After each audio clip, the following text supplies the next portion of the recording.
Now on this video, I'm going to try to explain why I spend so much time prepping parts before I actually put the final coat of colored paint on. And it's this step, when a person decides they want to have a full custom finish, these are the steps that you really can't skip over or gloss over. When you want that super nice show quality finish that's much nicer than a factory finish, a full custom paint job, it's got to start. It starts right at the very beginning. Now, we're going to use Mark Morgan's NS250R as an example. And the parts from this bike, when we got them into the shop, were in really rough condition. They needed bodywork, they needed Bondo, they needed carbon fiber repairing of tabs, they needed a lot of work. But this is just the cosmetic part of it on this. I wanted to explain and make the point that when you have this kind of a part that needs extensive work, you've got to do all the work on the part and get it in primer. And once it's in primer, look again for parts you might have missed, little divots, little flaws in the paint. And there's always something. If you go back with a sanding block or even sand it by hand, you'll find high spots, low spots. Again, because this is a collector bike, the parts are really unobtainable, or if you could find them, they'd be ultra expensive. So it was worth putting in an incredible amount of time into the prep to get this part of it as good as I possibly could. Because from the prep on, once the parts are prepped the way I would want them to be prepped, it makes the paintwork so much quicker and so much easier. Now, even the things like the mounting holes, I reinforced them before they break. And in this case, some of them were elongated, some of them were oversized, some of them were undersized. But to get them all right now, it's a lot easier to do it now than after it's painted. Parts like the lower scoop, this is a tremendous amount of work to get all the little stone chips that were in there, the divots, all the little areas. But if you don't do it now, once you start painting it, it gets to be a lot more work. So that was my point in the video. The whole point that I wanted to make is, before you go on to any real color paint, the base coats, the prime, the bodywork, and this is a case where if you just go over it and over and over, every time you sand out the clear, especially if you block sand it, that part is going to be nicer and nicer. Now, a case like this part is unobtainable. If this part was not as good as I could make it, once I put the paint on and the stickers and the clear, to go back and see a divot, that just would make me sick. So I really decided very early in this job, and I do it on all the jobs, this is just one example, an endless amount of block sanding. And even after the part is painted, I like to, if I'm really going to be fussy and I really want to go to the extra level, I'll block sand out the color even more than once. Because once I have the color paint on there, then putting the stickers on, putting the trim, piece of cake. But if there's any errors at this point, if there's a divot, again, a bubble, anything, a crack, you can see how much bodywork is on this. If I let that go and I don't get it right now, and there's a couple of tricks I'm going to show using CA how to minimize that problem. But every part, this bike had so many little parts, and every time Mark came to the house, he brought 4 more parts, because he basically had more than one of these bikes, and he had spare parts. So we really, to be honest, this turned into a giant labor of love. Today, I spent pretty much the whole last 2 or 3 days getting this stuff ready. Mark's now got the paint. Saturday's coming up for our big paint-a-thon. This still needs some body work. This is the last piece I was working on before Karen's making supper now. But yeah, they look fantastic. Yeah, well, look, it's a lot of work. Oh yeah.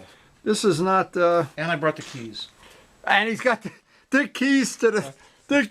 Thank you so much. You're such a good guy. Right from Japan. Right. Anyway, this labor of love is turning out. But that sticker, I'm hoping Turbo Steve can make that up. Well, he might be able to. Let's hope. Well, either that or we'll just de-turboize him. You know, we'll throw a banana in his turbo when he's not looking. Now, again, in any custom paint work, there's a lot of labor in every step of it. But this is the step. I would liken this to building the foundation of a house. If you're building a foundation to get it all true, straight, on solid ground, now you can build a house. What happens if you don't have this right? If right now I start to see mistakes or little things that need correction, again, this is only the first coat of paint. I am going to sand this coat of paint, and if I have to sand the third one, some of these parts required multiple sandings of the white paint. Now, of course, you might be thinking, why don't you just put more primer on it or whatever? But yes, you can do that. But the idea is to get it as flat and true as possible with the minimum amount of paint. And that would be difficult to do. It's hard to explain how difficult that is to do unless you build a model plane where the weight of the paint comes into it. But anyway, the point is I wanted to show this, that once the prep is done correctly, a paint, if people would bring me the parts just like they are and they don't need any body work and they're ready for paint, boy, the custom painting is a lot of fun. But it's this prep. It's the work right now. Even a thing like this where they injection mold, if you don't get that corrected now, you see that in the final finish. I don't want to see that. Mark doesn't want to see it. And this bike in particular was really his pride and joy at the time.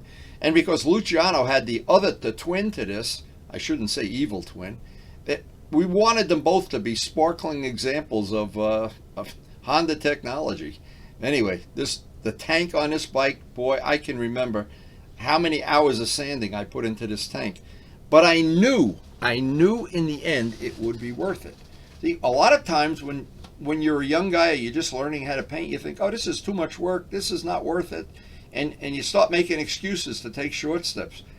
But in the end, you know, if you do it the right way and you spend the time to do this, and right now Stephen Walker is painting a set of wheels in Australia, and he showed me the wheels in an email, and I know he's fussy enough that he's going to get them perfect. And Stephen, I want to see those wheels when they're done.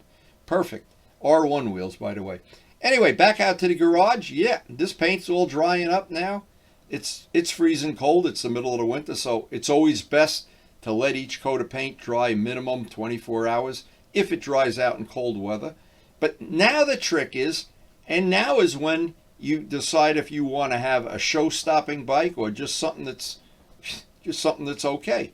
Well, every one of these parts had little pieces I wanted to make final correction on, because I knew when this bike was done, I did not want to go back and see something I was going to say, boy, I wish I would have sanded that.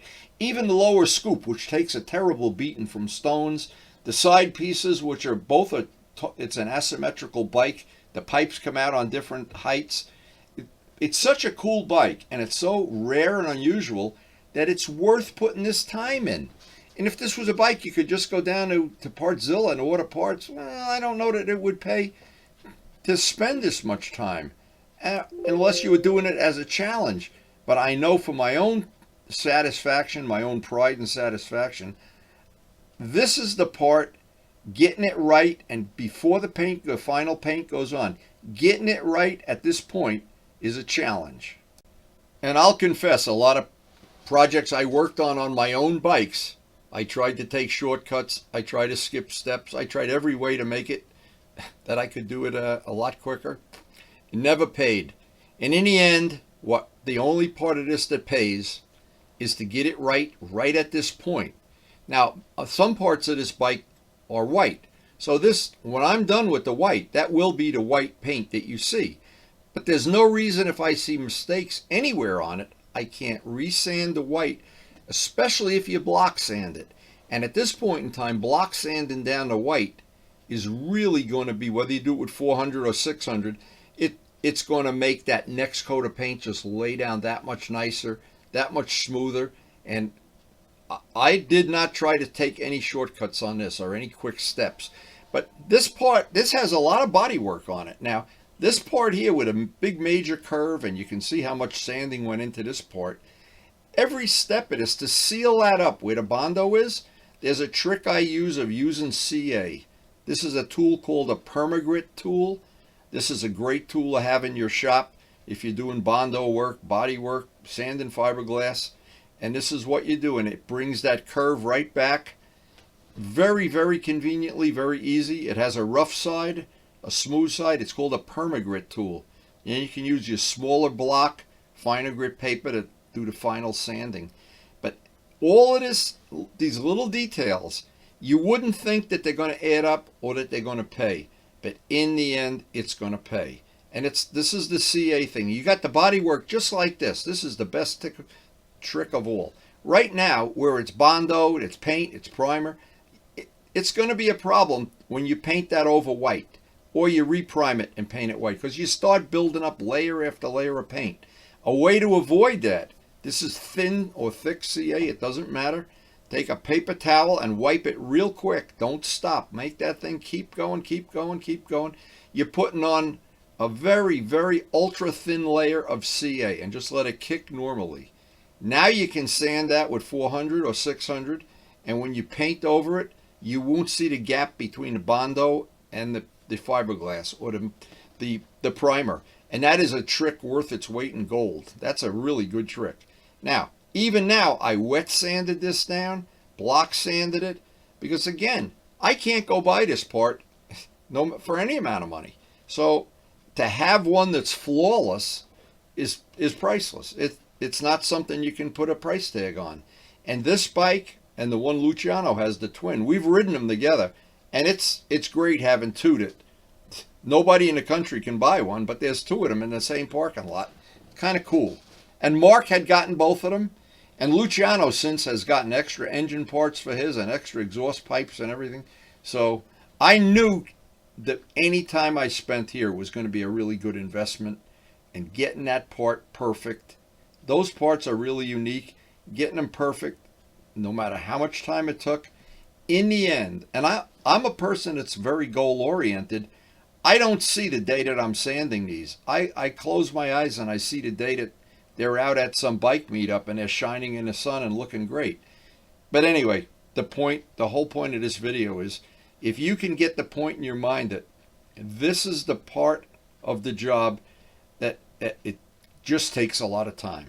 No matter what part you're working on, it's going to take time, and there's nothing to stop you from sanding that 4 or 5 times. If you think it's not as good as you can make it, get out that soft sanding block, some 400 paper and some soapy water, and make it perfect. Let it dry overnight and put it back on the stand and put another coat of white on it. Now that absolutely, when I was done with this, I thought there's just no way I knew that I could make that part any better than it was. That was as nice as I could have possibly made it. And so that was a reward in itself.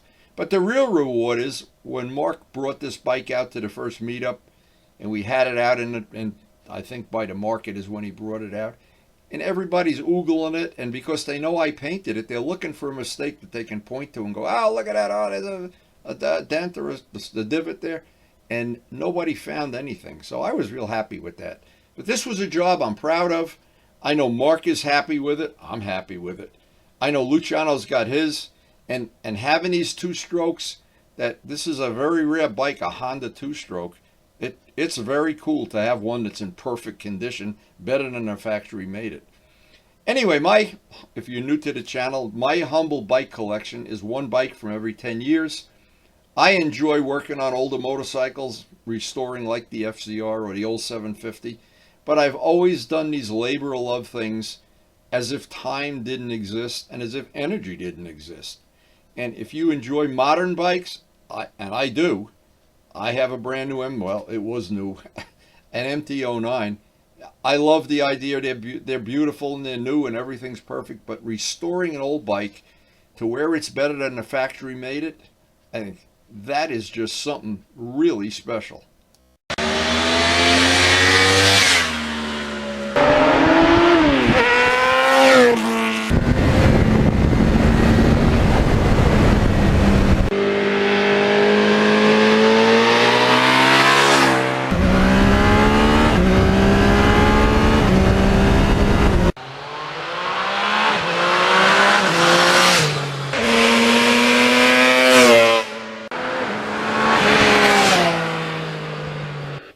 And thanks so much for watching.